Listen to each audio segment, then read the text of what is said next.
Growing up, I didn't really go to church much, and then when I got into high school, I had a group of friends who went to Baptist church, and they had invited me to a youth group that they were involved with within that church, and that led to me going to this Baptist church for the next couple years. I didn't really have a true understanding of what I was being told.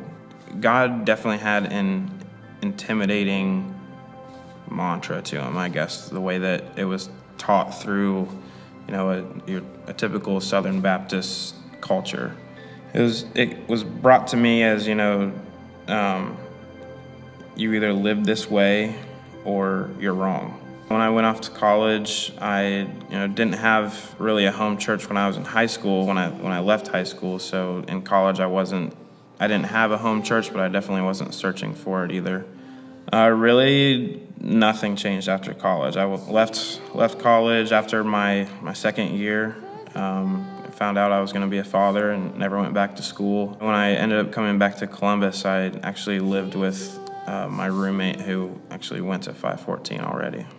So he invited me to come to church with him one Sunday, so I eventually ended up tagging along with him and walked in and fell in love. I was going through a huge time of discovery. I was also suffering from a lot of separation anxiety because I was not living with my son. He was still in Indiana when I moved here. I just felt like I had failed in a lot of different ways. A month later, I get a phone call that I need to come home. It's an emergency, don't ask any questions. We just need you to come home. And my parents had broke the news to me that my brother had killed himself. I can't even put into words what that feels like. It's something you're never prepared for.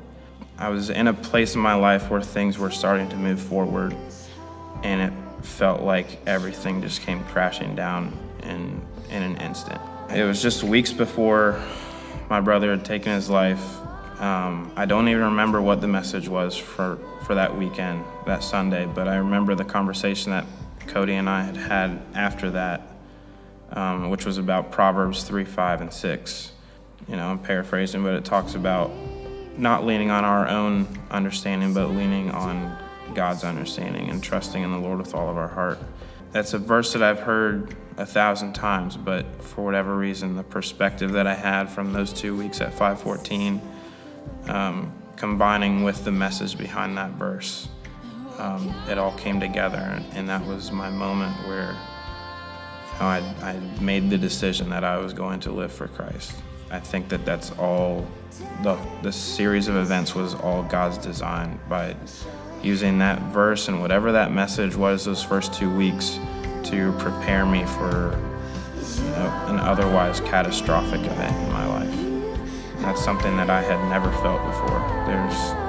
This wasn't the first bad thing that's happened in my life, but this was the first time that I felt that, in the long run, things are going to be okay. I want to get baptized because I know that Jesus took my place on the cross, and this is my expression for gratitude towards him, and I'm going to live my life for Christ and through Christ.